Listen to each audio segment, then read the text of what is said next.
Hello दोस्तों, आप लोगों का स्वागत है हमारे यूट्यूब चैनल नॉलेज एरिया में।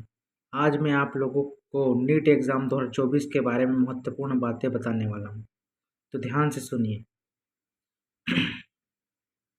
नीट एग्ज़ाम में इस वर्ष बहुत से परीक्षार्थी एग्ज़ाम देने जा रहे हैं, तो उन लोगों को बहुत सी बातें नहीं पता होती हैं जो एग्ज़ाम हॉल में ध्यान देने योग्य होती है। उनके बारे में मैं आपको आज बताने वाला हूँ, तो ध्यान से सुनिए। जैसे आपको एग्ज़ाम हॉल में अपने ओरिजिनल आईडी प्रूफ के साथ पहुंचना है।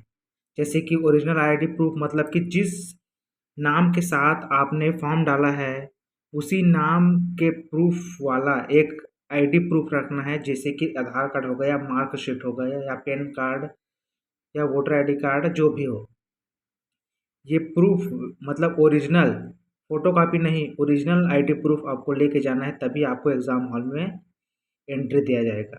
लेकिन अगर आप कहीं किसी कारणवश एग्ज़ाम हॉल में यदि ओरिजिनल आईडी प्रूफ नहीं ले जा सके, तो अगर आप फ़ोटोकॉपी दिखाते हैं, तो आप पर कुछ होगा नहीं, लेकिन आपको एग्ज़ाम देने से वंचित नहीं किया जाएगा। क्योंकि ओरिजिनल आईडी प्रूफ के बजाय आपको एक फॉर्म भरा जाएगा जिसमें आप ये लिख के देंगे कि आपने ओरिजिनल आईडी प्रूफ नहीं, कुछ कारण की वजह से ओरिजिनल आईडी प्रूफ नहीं ला पाए हैं।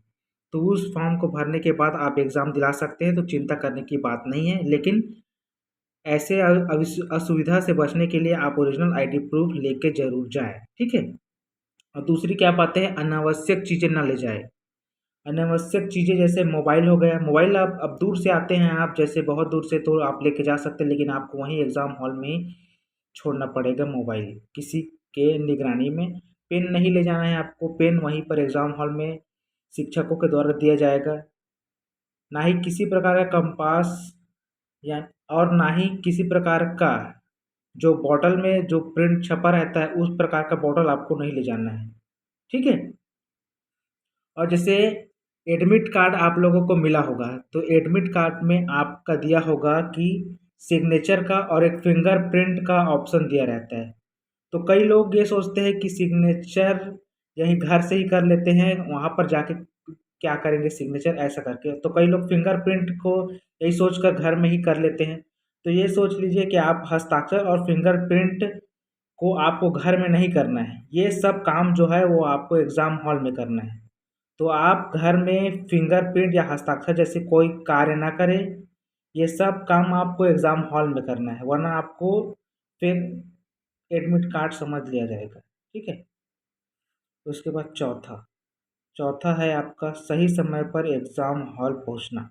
सही समय पर एग्ज़ाम हॉल पहुंचना है आपको। परीक्षा देने से पहले आधा एक घंटा पहुंच जाए, वहां पर बैठे, माहौल देख ले। क्योंकि अगर आप 10 मिनट भी या 5 मिनट भी लेट हो जाए, तो आपको एग्ज़ाम हॉल में एंट्री नहीं दिया जाएगा, ठीक है? इसका विशेष ध्यान रखना है आपको। फिर लास्ट है सावधानीपूर्ण परीक्षा दिलाना है। परीक्षा को सावधानीपूर्ण दिलाना है, कुछ किसी प्रकार की गलती नहीं करना है।